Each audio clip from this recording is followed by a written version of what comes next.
Start to crawl under the car and throw on this turbo elbow on this side of the engine. See how long this takes, hopefully not too bad. Alright, so I took the starter off just because I needed more room there to get to the elbow. Z things. While I'm here, I'm going to repair this ground wire that I did a quick fix with the crappy tape a long time ago. Just clean it up with like brake clean and all that. It's pretty dirty. So yeah, I've just been chilling under this thing working for like, it's been an hour and a half now. Cleaning up old brake fluid that dripped on the chassis when I was bleeding the brakes. Trying to get the elbow on there, taking the starter off, just degreasing things. But yeah, I'm listening to audiobooks, working on the car. It's pretty dope.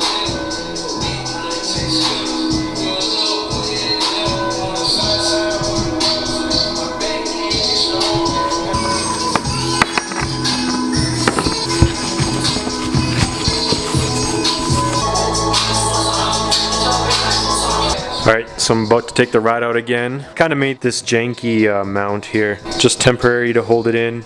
This rad does have like these two ports that are open. I thought I'd be able to just remove them and thread a bolt in, but it's all one piece. So what I'm going to do is just put silicone and then just put a cap on it with a clamp. I'll show you.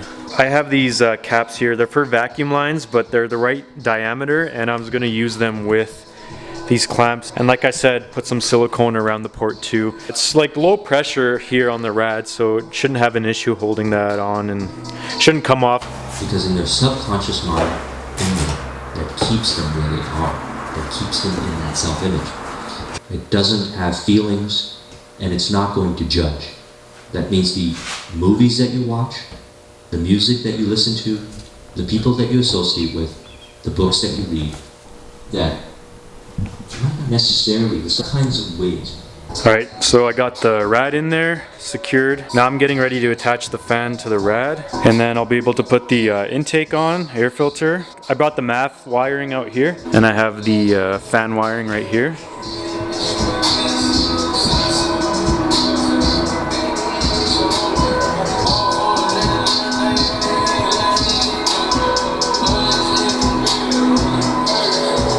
Visualize until we believe that we are in fact this person. You believe that you are this person right now. And then you couple that with audio affirmations, surrounding yourself with What the hell was that? Did you guys hear that rice? But yeah, so there's a push fan and then a pull fan, plus the air going through obviously with the car moving. So I think this should be good enough cooling.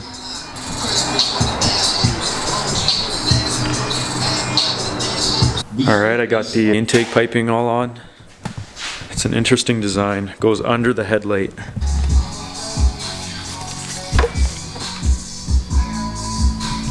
Another thing here for the interior is I'm going to put together this glove compartment area. All of the stuff is sitting in the back here. Mount the ECU securely. It's kind of just chilling here, unfastened. This is a Mines ECU, by the way, meaning it's like chipped, and there's no real knowing of like what somebody did to this ECU, so it's a little bit sketch to be honest. But from what I heard, like chipped ECUs, they'll like raise the red line limit, raise the fuel cut, increase boost, little things like that, but it's like a total mystery. So I'm gonna run this, and like my plans to get an AFR gauge and a boost gauge and all those like water temp and oil temp pressure gauges, and have them across the dash here. I really want to try to get Defy, like 4 Defy or Defi gauges, however you want to say it, across the dash perfectly in the driver's sight. Super 90s, 2000s, you guys know that JDM look with like Defy gauges on the dash. So I'm hoping to score like a set of 4 Defi gauges with all the sensors and the harness and the unit and everything. Picked up a soldering gun, the right gauge wire, some solder, and some heat shrink. So should be able to do a nice little cleanup on this. I have to extend the wire because the connector that this connects to, this distance is too short. I've repaired this before, like I said earlier in the video. Back when Rachel owned this car, she got out of work one day and she said the car couldn't start, so me and Charles went over there and we had to push start it, and then we brought it to the shop, the old local shop, and then I just went under the car and did a quick like strip and twist type of fix. Just temporary, but then it ended up being permanent. So yeah, but now I'm fixing that.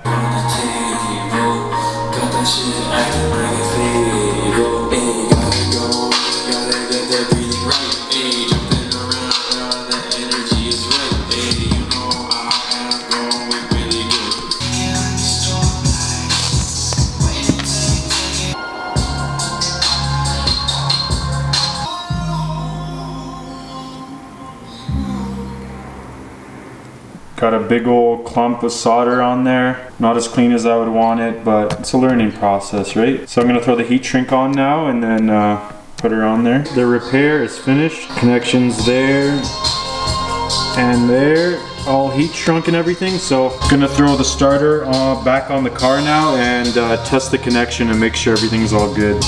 Yo, I wanted to share a quick tip with you guys. So I'll work on my cars for like a lot of hours, like 6 to 8 hours at a time, and something that helps me stay committed to working on them and motivated and able to do a lot of progress is I'll take breaks whenever I feel like it. Like I'll listen to my body, like every 15 or 20 or 45, even sometimes an hour, hour and a half. Just like if I'm working on the car and I feel the need to take a break, I will.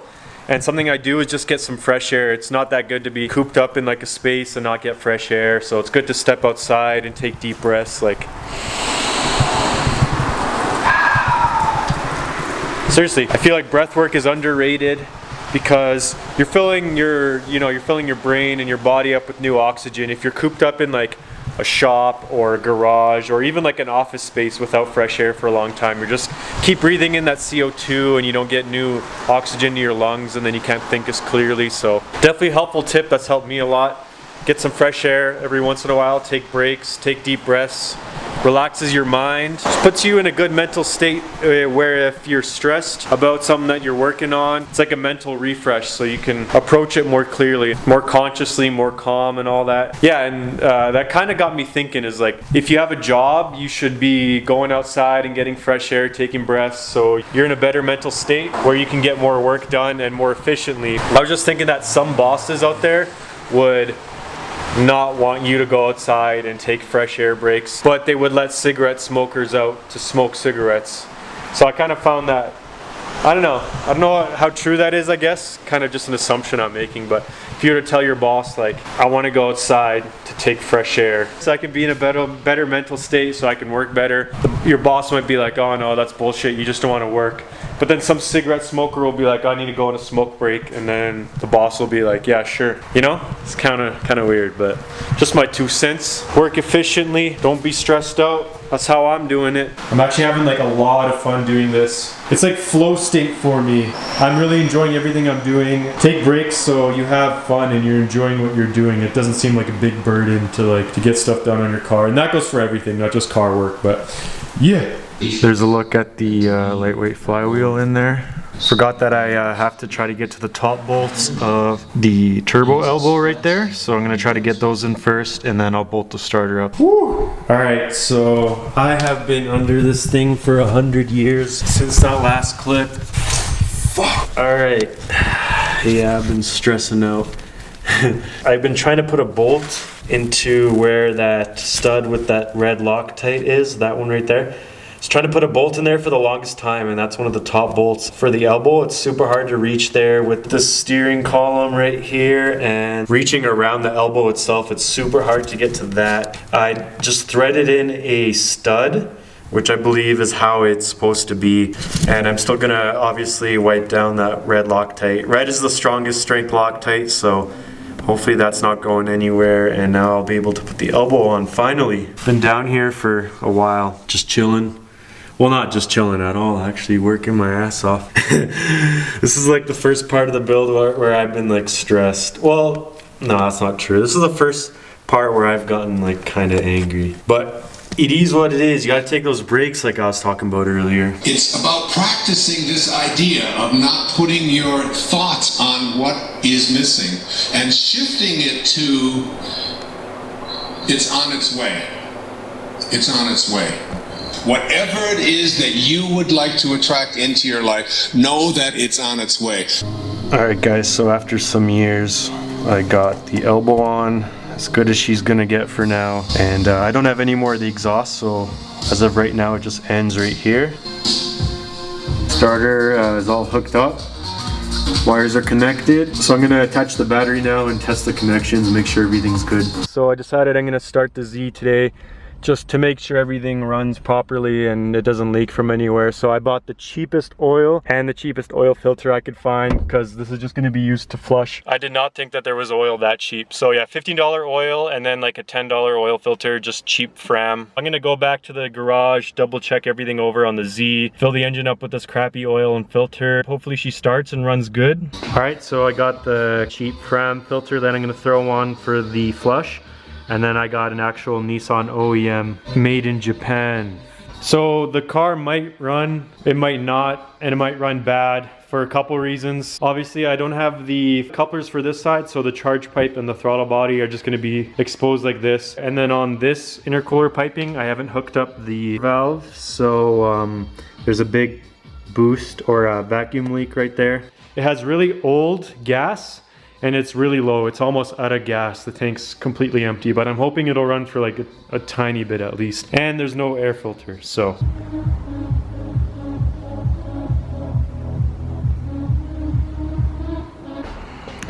All right, let's see what happens. Just gonna send it.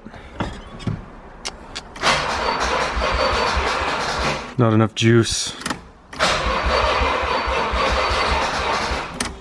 Shit.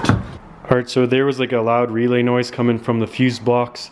I thought I maybe blew a fuel pump fuse or something, but looks like it was just for the fog light. Got this battery charger hooked up. I think it's doing the job. I don't know whether to try to crank it or let's try engine start and then see what happens. If this doesn't work, I'll have to probably get some gas. No, not enough juice. I'm just gonna let this thing charge up a bit. I'm gonna get some gas in the meantime.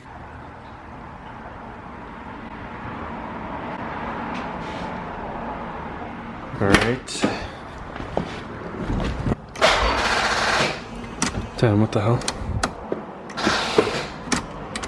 Damn it. I don't know why these lights stay on. It's on the off position and the key's not even in. So it must be a short or something, but yeah, I'm just trying to get this thing to boost. Nope, no bueno. Nah. What the hell? That's worse than before. Battery swap pings.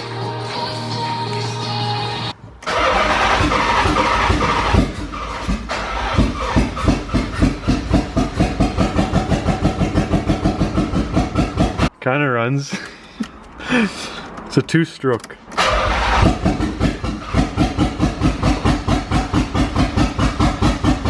Okay. It's a step closer.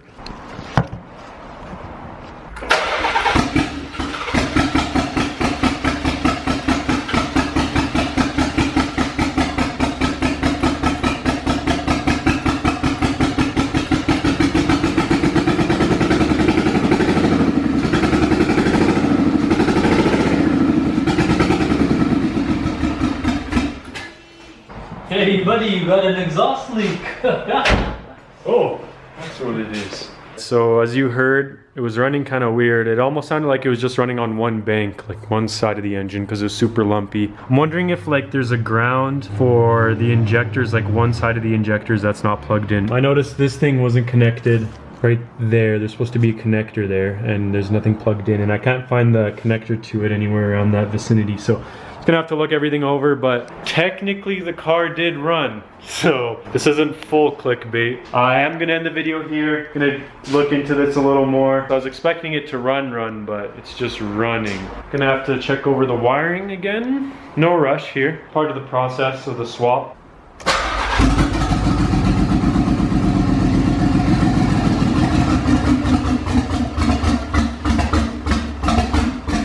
Something ain't right. Shit. Subscribe, like this video. Peace.